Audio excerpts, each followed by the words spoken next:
Não, tá, vamos lá. Vamos vendo. Após o O contato outro com fica Alexis, pra uma depois. parceria com a Microsoft. Um segundo de interrupção no seu vídeo pra falar que tem uma coisa absurda no final dele. Se você quiser ver, depois tá lá. Tá. Atividade do jogo para o Xbox. Não, eu Logo acho que após o contrato, anúncio os era irmãos realmente decidiram curtinho, você aumentar pulou um bastante. pouco o escopo do jogo. Em janeiro de 2014, eles começaram a Vamos seguir buscar daqui. um novo animador pra fortalecer o time. Os meses seguintes foram complicados, mas Jared e Chad ficaram cada vez mais Ah, você acaba que horas a live? Vamos vendo. Normalmente 9 horas. empolgados com o projeto. 9 e E em pouco. abril de 2014, contrataram Thomas Sebastian Smolensky, que já tinha experiência Nossa. em Metalocalypse e The Midnight Gospel. Apaixonado também por desenhos animados feitos à mão, Thomas foi uma escolha certeira para o estúdio. Afinal, os irmãos queriam gente que amasse o visual dos anos 1930 tanto quanto eles. Ele aí, ficou responsável por animar alguns chefes. Com a equipe crescendo, os irmãos perceberam que precisavam de mais recursos para o desenvolvimento. Inicialmente, o Cuphead foi desenvolvido na plataforma XNA, só que com o tempo ficou claro que essa plataforma não dava mais conta, e então migraram para Unity, uma engine muito mais poderosa, com ferramentas visuais e um melhor suporte para animações, que permitia focar no que realmente importava, deixar Cuphead bonito e jogável. Era como trocar uma bicicleta por uma moto. A escolha pela Unity também facilitava a possibilidade de portar o jogo para Ou seja, era só botar um motor. diferentes plataformas, algo É engraçado porque a Unity é uma engine. Sim. essencial para um projeto que não queria ficar Explicar pra preso alguns, somente ao PC. Mas nem tudo eram flores. Com essa troca de plataforma, o planejamento de 2014 foi por água abaixo e o jogo teve seu primeiro adiamento. Para os irmãos, isso não era um problema. Na verdade, eles citavam a regra de ouro de Shigeru Miyamoto. Um jogo adiado é eventualmente bom, mas um jogo feito às pressas é para sempre ruim. A parceria com a Microsoft avançava bem, mas vale destacar que o suporte era apenas técnico. Não havia suporte financeiro. A grana continuava apertada. Em meio a conversas, eles foram convidados para a E3 de 2014, o maior palco anual para lançamentos e novidades no mundo dos games. Naquela época, a feira ainda fervia com grandes anúncios e oportunidades. Hoje em dia, tá morta. Os irmãos aceitaram o convite, que significava mais trabalho e pressão. E o time continuava crescendo. Além do Thomas, entraram Tyler Moldenhauer como diretor e game tester, ajudando a identificar bugs e balancear o jogo, e Ryan Moldenhauer, diretor de experiência, responsável por garantir a coesão visual e identidade do jogo, além de cuidar da comunicação com a comunidade pelo site do estúdio. E a curiosidade, o Tyler e o Ryan são os primos de Chad e Jared, e fazia todo sentido ter a família envolvida. E não era só a família, também tinha os amigos de infância. Um deles era Christopher Madigan, um músico que trabalhava com grupos de jazz, teatro e música contemporânea na cidade. Conhecendo o amor do amigo pelo jazz, os irmãos o convidaram para compor a trilha sonora de Cuphead. O resultado? 56 faixas originais, quase 3 horas de música com influência de jazz, big band, ragtime e outros estilos populares dos anos 1930. Outro membro da família também entrou pro projeto, Maya Moldenhauer. Desde criança, ela era apaixonada por arte e desenhos. Tentou medicina, só que ela não aguentava ver nem agulha nem sangue, então migrou pra área de trabalho. Tentou alpinismo, mas tinha medo de altura. Ô, minha filha, você tentou medicina, mas tu tem problema com sangue. Aí você me quebra. Meu Deus, aí não, pô. Tentou engenharia, mas não sabia somar. Tentou engenharia, mas não sabia dirigir.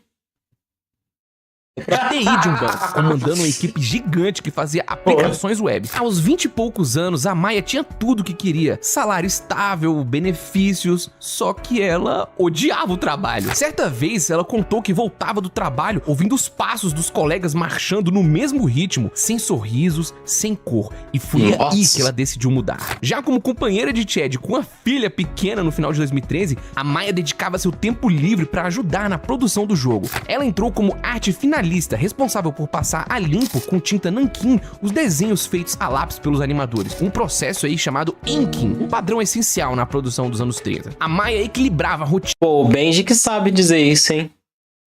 Ele tem uma ink machine aí, boa. Da filha e trabalhando na arte. Ela mesma contou que às vezes minava a filha enquanto finalizava os desenhos. Em um mês, olha isso aí, ela gastava uma montanha de papel e Cuphead é the Ink Machine. Seria um excelente jogo de terror. caneta. A família inteira estava 100% dedicada a Cuphead. Detalhe, ela ainda continuava trabalhando. Mas peraí, como diabos eles fizeram essa animação toda? Pra criar os chefes, Chad e Jared conversavam primeiro sobre o design, os ataques, os padrões de luta e as fases. O Jared focava na jogabilidade, deixando as decisões visuais pro Chad, que estudava animação e fazia os rascunhos. Depois, o Jared programava os movimentos, enquanto o Chad trabalhava no conceito visual. Tudo na base ali da tentativa e erro. A animação tradicional exigia ferramentas específicas, como a mesa de luz, que permite ao animador enxergar o desenho anterior enquanto cria o próximo, essencial para manter a fluidez. O Chad, que estava sempre economizando, ele fez sua própria mesa de luz improvisada, que, embora não fosse profissional, ajudou no começo. Né, velho? Até o papel para animação ele tem que ser próprio. Nesse caso, ele tem uns furinhos especiais para encaixar numa régua de registro, garantindo que os desenhos fiquem sempre alinhados. E aí eles utilizavam lápis coloridos, né, azul ou vermelho para os esboços e grafite escuro para o traço final. Os desenhos principais, chamados de keyframes, eles definem o início, o meio e o fim de uma animação. E entre eles, tem os quadros intermediários, que são conhecidos como in-betweens. 875. Os animadores, eles têm que ficar, folheando rapidamente para conferir se tá tudo fluido. A visão do Jared era clara. Ele queria que o jogo rodasse a 60 FPS para ter uma gameplay fluida. Só que a animação dos personagens teria que ter o charme dos desenhos clássicos. Então, as animações acontecem em 20 quadros por segundo. Isso aí é chamado de ones. Ou seja, desenhava um quadro para cada frame de animação enquanto o jogo rodava a 60 FPS. Para isso, os quadros eles são duplicados para preencher a diferença. Se você jogar Cuphead em câmera lenta, você vai notar os personagens repetindo os desenhos, aquelas travadinhas de propósito que é típica dos anos 30. E claro, né, nem toda animação tem 24 desenhos diferentes. Varia conforme a ação. O que importa é o ritmo e a fluidez. Depois da animação, se você olhar o dragão, é bem fácil de observar isso. A hora que ele fica carregando a bolinha de fogo, ele fica fazendo o mesmo movimento. Tive que sair de novo, mas voltei, eu dei meu celular. Mas tá tudo bem, tá tudo bem. Eu tenho que dar like. É legal de fazer isso. Lembrem-se de dar likes, pessoas. Entreguem likes. Olha, pegava cada frame e redesenhava com nanquim, tomando muito cuidado pra manter as imperfeições características da época. Era o que dava aquele visual único. No início, ela tentou usar canetas de ponta de pena, só que o processo era muito complicado e pouquíssimo prático pra escanear e manusear. Então ela testou um monte de caneta e acabou optando pelas Copic Multiliners, que ofereciam controle e simulavam as imperfeições. Os contornos externos ela fazia com canetas de 0.8mm e detalhes internos com 0.3mm. Olha essa foto aí, ó. Um mês de trabalho da Maia. A dedicação da mulher. Os desenhos finalizados, eles eram escaneados em alta resolução e importados pro programa TV Paint, onde eles eram alinhados digitalmente usando os furos de registro. Aí depois vinha a coloração. Eles até tentaram fazer uma pintura tradicional com tinta guache, só que depois de vários testes, eles perceberam que a diferença era mínima entre pinturas com tinta guache e pinturas feitas de forma digitalmente. Então, eles acabaram optando pela coloração digital. Facilita, uma das pouquíssimas coisas que fugiu da tradição dos anos 30. Tyler Moldenhauer foi o responsável pela coloração inteira no Photoshop. E voilà! O trabalho de animação estava completo. Esse trabalhão aí era feito pra cada personagem e chefe. O estúdio MDHR ficou na toca por um bom tempo e, em 9 de junho, durante a E3, o novo trailer foi revelado. Poxa vida, Cuphead e Mugman estão encrencados. O trailer começava com uma mini-cena e, de repente, quem é esse cara? Esse chefão aí, ó, ele estava no começo do desenvolvimento, com algumas animações e golpes, só que depois ele foi descartado. O Jared explicou: quando chegou o dia de expandir o jogo, o morcego já não se encaixava mais no universo que tínhamos. Ao invés de forçar, abandonamos. Esse chefe aí apareceria um pouco antes do fim do jogo. E naquela época eles também tiveram a ideia de ter um filtro de TV antiga que poderia ser ativado e desativado. Só que essa ideia também foi descartada. Ficou bom, mas logo aí após esse chefe apareceu visual. a bolota azul, só que dessa vez com fundo novo e um golpe inédito. E por fim, a querida Flor do Demônio, Cagney Carnation, faz sua primeira aparição com a primeira versão da sua fase. Bem mais clarinha e ao ar livre. Esse primeiro fundo foi pensado por Chad. Era uma mini referência ao desenho dos 3 porquinhos. Ele disse que queria um fundo mais claro pra fazer contraste com a luta maluca da flor. Além disso, a ideia de ser uma flor veio de 2 lugares. O desenho Flowers and Trees inspirou a vontade de ter um inimigo pronto no jogo. E o primeiro chefão do jogo, Aztec Adventure, foi a inspiração base pra escolha de ser uma flor tenebrosa. Inclusive, a flor foi um dos personagens que o Chad animou também. Sabe a dancinha da flor? Essa foi uma homenagem clara ao desenho Swing essa e os eu Sinners. sabia. Inclusive, quando você derrota o diabo pela Essa eu primeira sabia. vez, você ganha a conquista Swing e os Sinners. Essa flor se chama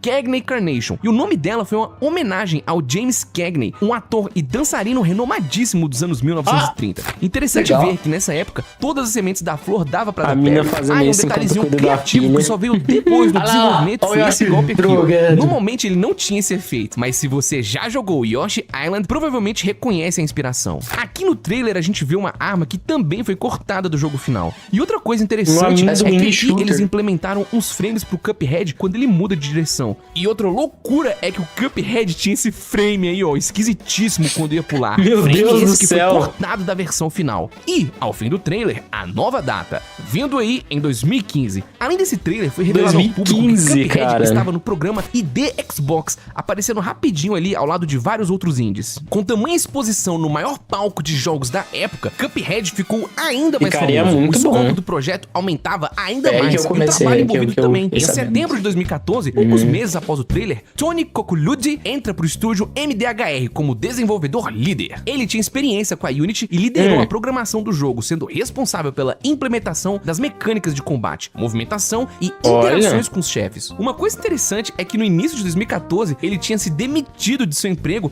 e decidiu trabalhar como freelance e, puf, meses depois ele já fazia parte do time de Cuphead. E uma curiosidade sobre o Tony é que depois ele acabou trabalhando em Among Us. Outro nome que chegou pra ficar Legal, no ele time faz foi parte do Jake grupo de Clark. Ele Não. Será que ele era Infiltrar.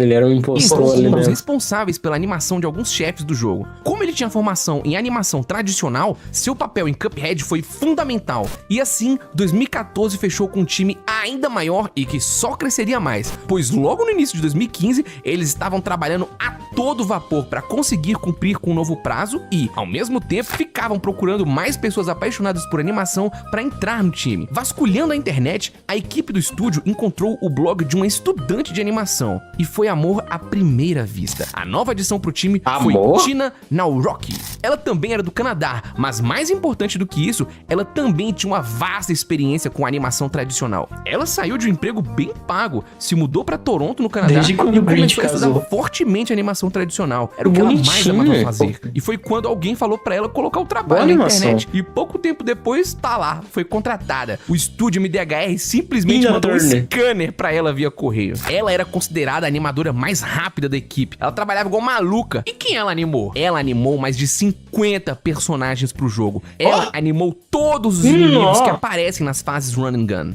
A maioria dos mini-chefes do reinado. Entendi. E ainda fez a animação final do diabo e ainda criou um chefe, a Baronesa Von Bombom. Só ela fez mais de 9 que mil legal. desenhos. Ela comentou que fazia cerca de 200 desenhos por semana, uma loucura. Só que mais tarde a gente fala mais um pouco desse cacete. time. E ó, uma mini interrupção. Eu gostaria de dizer que eu entrei em contato com a Tina e ela me respondeu no Instagram: eu sou um homem muito feliz. Um beijo, Tina, você é absurda. E nessa mesma época de novas contratações, o desenvolvimento andando cada vez mais pra frente, surge o coadjuvante que virou queridinho, o segundo jogador, Mugman. Ele apareceu O só Luigi do depois que a jogo. poeira do desenvolvimento já tava começando a baixar. Sim. Afinal, todo herói precisa de um parceiro, né? E Mugman chegou aquele jeitinho cauteloso que só irmão mais novo tem. E novamente os desenhos de 1930 inspiraram a criação de Mugman. Na época, era muito comum um personagem secundário ser representado com um nariz gigante. E eles já tinham se decidido que Mugman também teria um copo na cabeça. Só que o design e a personalidade ainda não estavam encaixando legal. Eles fizeram diversos testes, mas a personalidade bondosa e medrosa de Mugman nasceu daqui.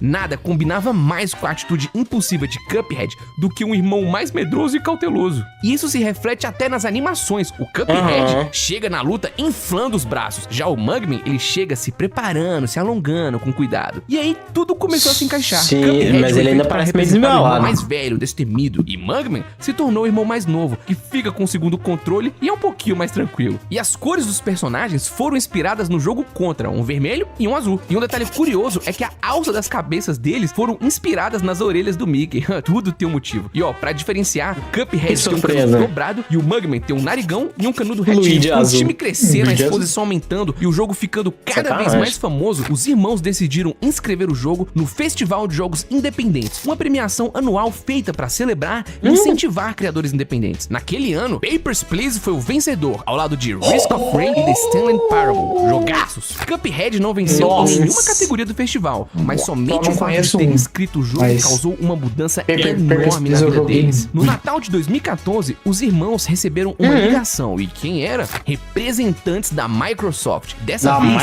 eles pediram pra mostrar de novo o jogo na E3, só que além de um trailer, a Microsoft também queria expor um painel e uma demo jogável que ficasse disponível para o público. E então, no dia 17 de junho de 2015, praticamente um ano depois do trailer anterior, os irmãos Moldenhauer aparecem de novo durante o programa da ID Xbox, mas dessa vez, além de mostrar um pouco mais do jogo, eles também deram uma breve introdução no palco sobre Cuphead. I'm Chad from Studio MDHR, and this is my brother Jerry. A few years ago, when we first sat down to sketch Cuphead, we had no idea that character would eventually be the star of his own Xbox game. At that point, the only thing we were certain of is that we wanted our game to have the look of a 1930s cartoon and the precision of a classic 16-bit platformer. With the help of Microsoft, we have brought our sketch to life.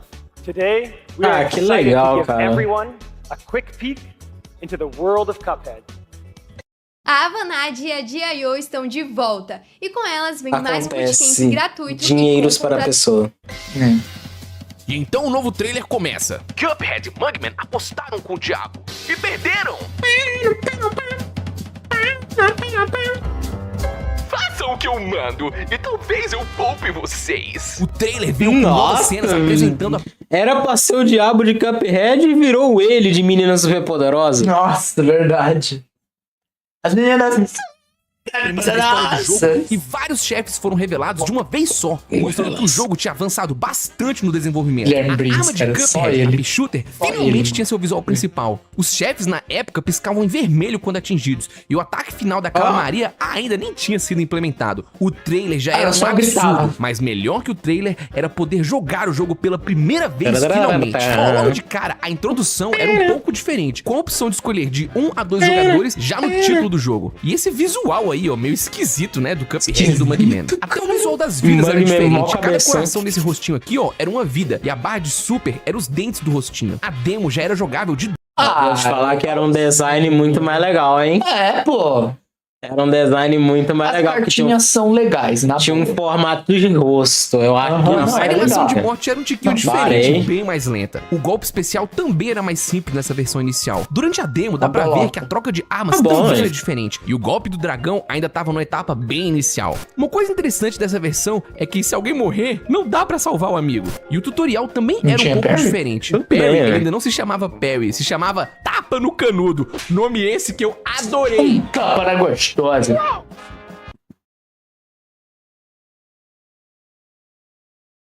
Oi? Strauss lá? Oh, meu Deus do céu. E o tutorial era basicamente mostrando os controles do jogo. E, cara, muito da hora, quando você saía de um lugar pra outro, aparecia essa tela. Um momento, por favor. Pega no canudo. O Cuphead também era bem diferente. E vejam só, esse é mais um dos chefes que foi cortado da versão final. Esse... Você quer ver o meu canudo? chefe aí, ele tinha o objetivo de ensinar como funcionava o parry, e o seu único objetivo como jogador era acertar o parry na anteninha dele. Ele ia ficando cada vez mais rápido. Uma pena que ele não veio pro jogo final. Nessa outra luta com a galinha, podemos ver também que ela tinha um golpe bem diferente, com as penas voando reto com o especial do tiro do aviãozinho também era diferente, muito legal. Esses vídeos que eu mostrei são demonstrações que estavam presentes na E3 e na PAX Prime de 2015 e em outros eventos. Nesse da galinha aqui, ó, dá até pra ver que eles implementaram na tela de morte aonde você e seu amigo chegaram no chefe. Outra coisa que foi atualizada foi o desenho do Cuphead no mapa. Ele deixou de ser aquele bicho pequenininho e ficou mais parecido com o que a gente tem hoje. Na moral, escuta o efeito que a abelha tinha. Nossa, esse daqui é um inferno.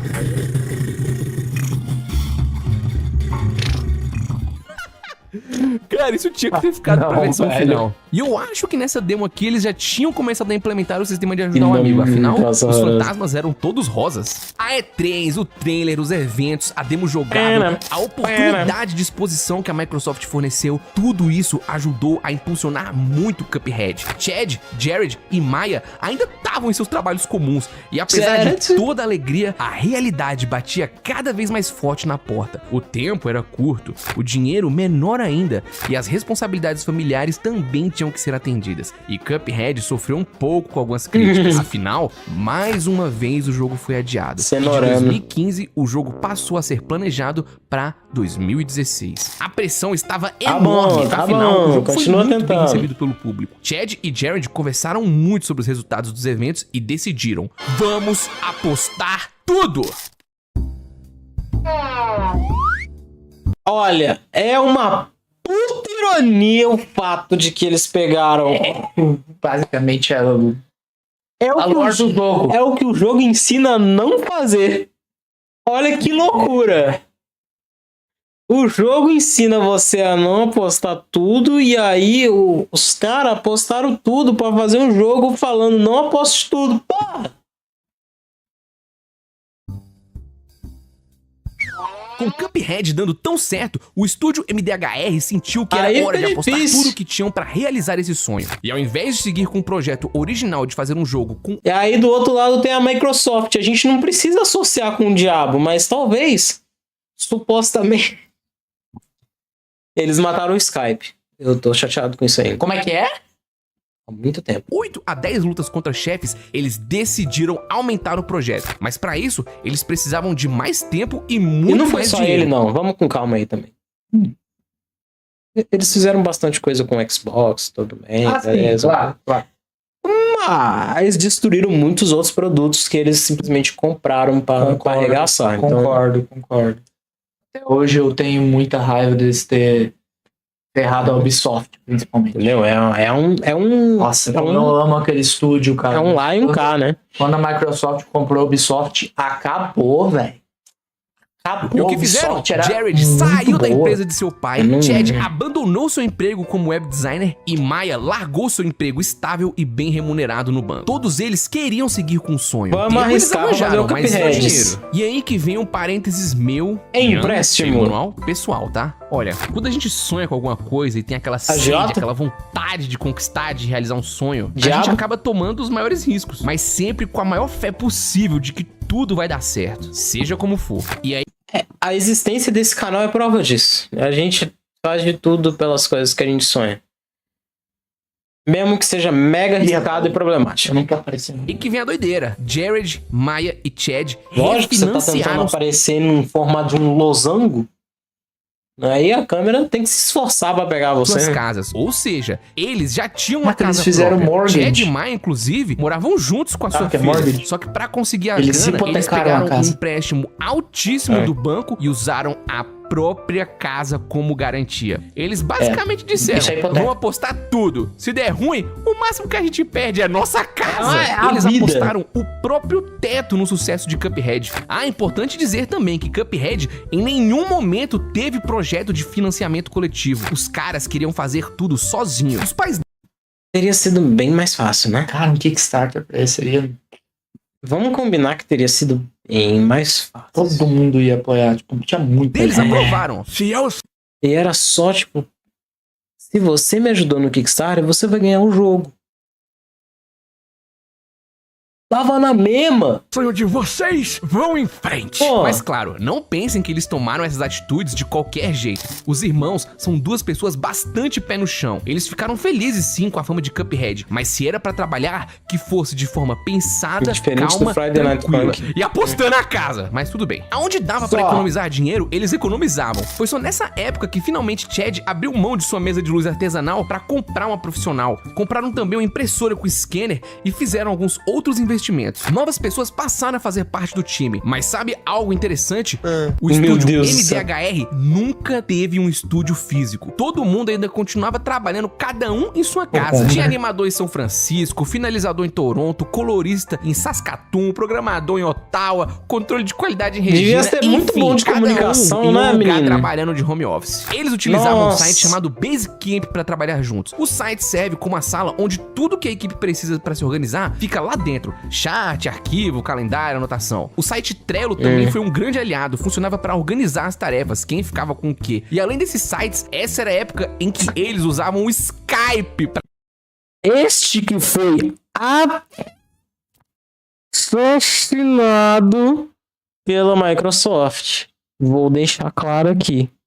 Pra se comunicar. O Skype, ó, pra você que é muito jovem, ele é basicamente o pai do Discord. Até algumas etapas importantes do Eles compraram, inviabilizaram, tornaram inútil e depois cancelaram. É o moto da Microsoft, eles fazem isso. É o que fizeram com a Ubisoft.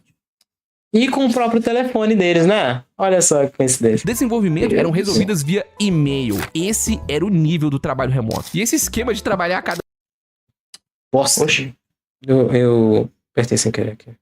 O site Trello também foi um grande aliado, funcionava para organizar as tarefas, quem ficava com o quê. E além desses sites, essa era a época em que eles usavam o Skype para se comunicar. E o Skype, pra você que é muito jovem, ele é basicamente o pai do Discord. Até algumas etapas importantes do desenvolvimento eram resolvidas via e-mail. Esse era o nível do trabalho remoto. E esse esquema de trabalhar cada um da sua casa funcionava, só que, claro, não sem seus desafios. O maior deles, separar o momento de ser família do momento de fazer Cuphead. A Maia conta que ficou muito boa em utilizar o mouse tanto com a mão direita quanto com a mão esquerda, porque quando a sua filha dormir... Você devia ter, provavelmente, eles deviam ter uma dificuldade enorme de separar uma coisa da outra, né? Tipo, não, eu vou separar a minha vida familiar desse jogo, deixa eu só pegar esse...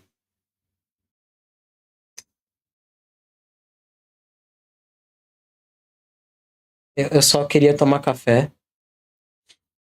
Eu só queria tomar café, eu enxergo ele o tempo todo. Eu só queria tomar café. Ela, às vezes, ninava o bebê enquanto finalizava a arte com a outra mão. A todo Aí, tempo... de repente, via uma coisa rosa, dava um tapaço. Via um negócio... Ah, tá rosa. Pá!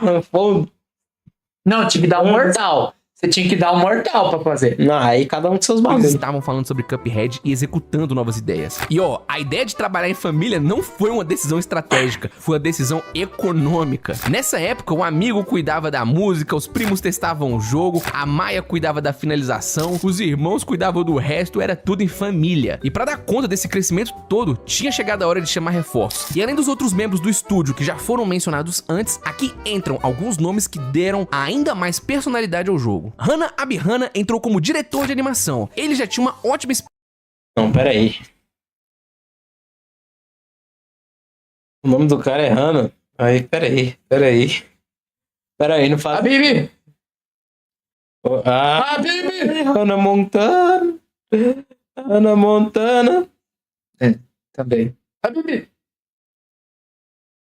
Experiência com a animação tradicional. Respira Ficou fundo. responsável por vários chefes do jogo e também pelas novas animações de Cuphead. Ele quem surgiu com a animação dos golpes especiais de Cuphead e também foi a pessoa que deu várias ideias pro projeto. Ah, e ele também fez animações pro jogo Sly Cooper Thieves in Time de 2013. Além de atuar como animador, o Hana meio que se tornou um mentor de animação no estúdio. E com isso ele recrutou ex-alunos de uma universidade de arte do Canadá pro projeto. E são eles. Joseph Coleman entrou como animador e ele foi quem atualizou a animação da tela inicial de Cuphead. Ó, ela saiu disso aqui, ó, pra isso aqui pelas mãos dele. Ele também ficou responsável por alguns chefes. E relaxa, já já a gente vai entrar na parte muito legal de ver cada chefe e aí você vai saber quem fez o quê. E junto do Joseph, por indicação de Hana, veio pro time também Caitlin Russell. A entrada dela foi divertida. O estúdio MDHR fez um processo pra contratar uma pessoa pra fazer os fundos dos níveis dos chefes. O teste foi feito no cenário da abelha. A fase da abelha era um problema na época pra eles, Meu porque Deus, eles queriam uma fase que ficasse escritóriozinho. repetindo o fundo da vertical.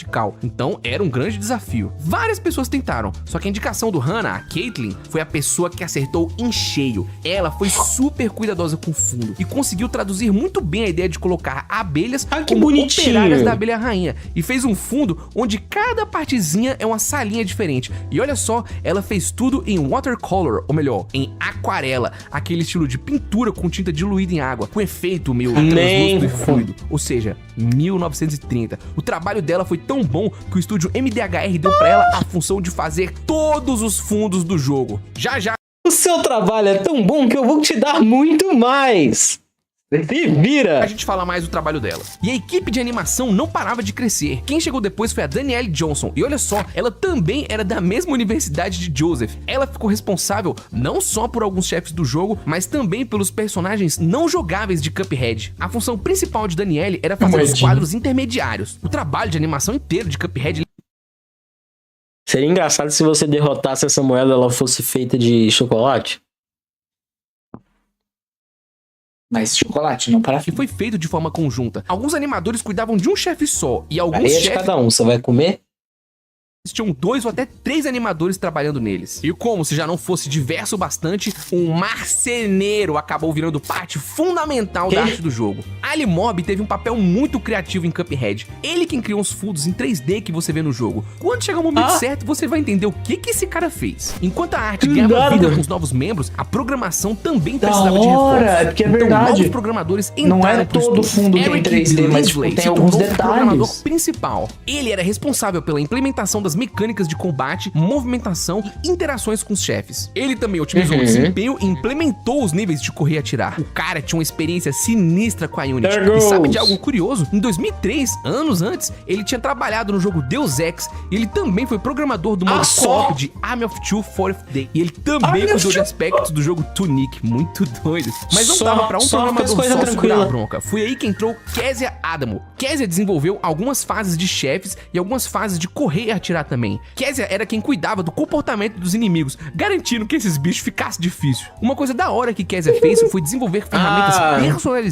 Esse é o filho da mãe que a gente tem que xingar. É, exatamente. Então é você que eu tenho que odiar, né? Xingar, né? Que bom, dar nome às caras e as caras aos nomes. Da Unity para ajudar no trabalho da equipe de desenvolvimento. Kezia foi quem programou o áudio, colaborando para colocar os efeitos bonitinhos do jogo. E para fechar o time, vieram os mestres das letras, literalmente, Mark Simonson e Warren Clark, ambos responsáveis pelas fontes e escritas do jogo. Warren criou os títulos iniciais dos chefes e dos níveis e também trabalhou lado a lado da equipe para garantir que a tipografia do jogo refletisse a estética da época. O Mark Simonson foi escolhido a dedo por Chad depois dele ler o artigo O Artista versus o Artista de Tipografia. Nesse texto aí, o Mark Simonson, ele criticou o filme O Artista, que venceu o Oscar de 2012. My work is easy because I use Code. Here's how I keep track of all my tasks. Ah, vamos combinar. Os filmes do Oscar é tudo meio marmeladinho. Texto explica Feito pra ganhar uns Eu negócios. acho interessante. Aí só se pronto. vive uma vez, né, o pessoal. Outra coisa deu play. Legal. Como o filme, que se passa em 1920, pecava na representação de textos e títulos da época. E como o Chad e o Jared não queriam cometer os mesmos erros do filme, eles chamaram o Mark para a equipe. O Mark comenta: "Você tem que entender as limitações da composição de tipos naquela época, como eles eram espacejados, todas as irregularidades no alinhamento e outros elementos que criam aquela aparência." Com esse time maluco, espalhado por várias cidades, trabalhando de casa, equilibrando o bebê no colo e transformando café em... Essa moça tá com... Nossa. Eu ia falar da moça que tá com braços demais pra ser uma moça e eu fui pausar numa Branca de Neve viciada em cafeína. Desenho, o mundo de Cuphead finalmente começava a ganhar forma. O que começou numa ideia simples de 2 irmãos se tornou algo muito maior. Jared comenta que ele queria que a tela inicial de Cuphead passasse a ideia de uma grande aventura por vir. E adivinha só de onde veio a referência dessa tela? Final Fantasy VII. Com certeza seria uma ótima aventura. Era uma vez um lugar mágico chamado... Um monte de coisa foi baseada em Final Fantasy VII ao longo dos anos pra fazer jogos. 2 irmãos. Cuphead... Inclusive Final Fantasy Remake e Final Fantasy Rebirth. Que são os 7? Não, mas é porque assim, você vê o tamanho de Final Fantasy VII. Os outros Final Fantasies antes do 7 não se equipararam juntos ao próprio Final Fantasy VII. E foi necessário outros 7 anos para que qualquer outro Final Fantasy conseguisse quebrar o recorde que foi feito de venda de Final Fantasy VII. E foi o Rebirth, Remake. Não, foi o 14. Por quê? Foi o primeiro Final Fantasy Online. Ainda assim passou e por pouco. E aí veio o 7 com remake, com Rebirth, e o próximo deve ser Remaster. A gente chuta que é Remaster porque sempre re alguma coisa. Pode ser re outra coisa. Re. Ore. Mas Final Fantasy VII é espetacular. Ele tem uma linha de história fenomenal. Assim, nossa, passou de longe. Nunca joguei, mas... Eles viviam tranquilos, sempre... Devia. protegidos pelo sábio vovô Muita Chaleira. coisa que você conhece. Só que aí eu jogaria ele no modo que ele é. Os dois se afastaram Jogaria demais ele da no casa modo e acabaram por entrando turnos. no cassino do diabo, do lado errado da cidade. Lá dentro começaram a ganhar uma porção de dinheiro na mesa de dados. O gerente do cassino, Rei Dado, ficou impressionado. E esses caras não perdem. Mas aí apareceu o dono E aí, Rei, você tem dado em casa? cassino, ninguém menos que o próprio diabo. Ele fez uma proposta: se ganharem mais uma vez, ficam com tudo que tá no cassino, mas se perderem, fico com a alma de vocês. Meninas super poderosas. Cuphead, meio cego pela ganância, jogou os dados.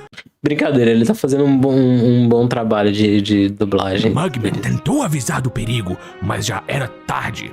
Olhos de cobra! E aí o Cuphead vai lá e hipoteca sua casa.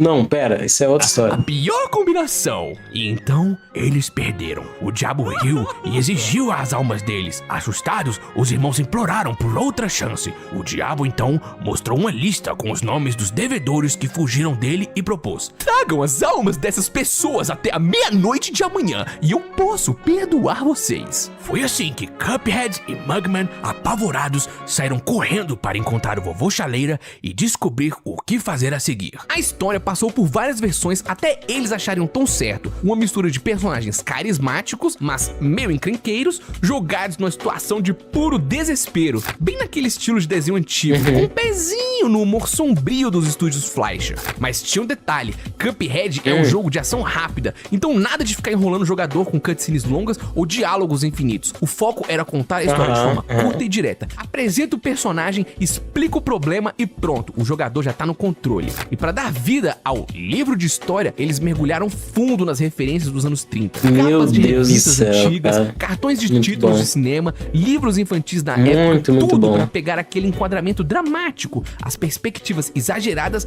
e o charme vintage. O processo foi bonitinho. super artesanal. Joseph Coleman fez os desenhos, a Caitlin Russell pintou com aquarela por cima e depois a Maya Moldenhauer finalizou com nanquim, seguindo o mesmo estilo dos livros infantis de antigamente. Ah, inclusive, ó, ela levou uma das Jesus páginas originais amado, para uma cara. entrevista. E olha o tamanho, é bem pequeno, né? Irado. Eles queriam fazer a história começar como um livro abrindo, tal como a Disney fazia na época. Ali foi o responsável de criar o livro e filmar. A Disney fazia uns livros bem produzidos. Já eles queriam algo mais artesanal e simples, como os que eram utilizados pelo desenhista Ub Iwerks. Com essa referência em mente, Warren Clark criou o design da capa à mão e depois usou um programa para posicionar a tipografia. Desse arquivo aí, ó, o Ali fez o bagulho de verdade, uma Nossa. impressão absurda. Ó, o Ali nunca tinha encadernado o livro, coitado. Ele junto com a Caitlin pesquisaram várias formas de fazer e utilizaram a técnica chamada de Perfect Bind, que ao invés de costurar as Caramba. páginas, elas eram coladas. Isso, inclusive, garantia que as páginas cairiam com um ótimo movimento. A cena do livro abrindo e fechando foi gravado no chão da sala de estar do Ali, com a Caitlin segurando o livro fora do enquadramento. E sim, a maioria trabalhava remoto, mas o Ali e a Caitlin se encontravam às vezes para fazer esses trabalhos artesanais. Um trabalho humano, uau! Artesanais. O próximo episódio vai ser muito legal, porque eu vou falar de várias referências dos Tá, o próximo vai ter que ficar pra depois. Mas, nossa senhora, um trabalho incrível até então.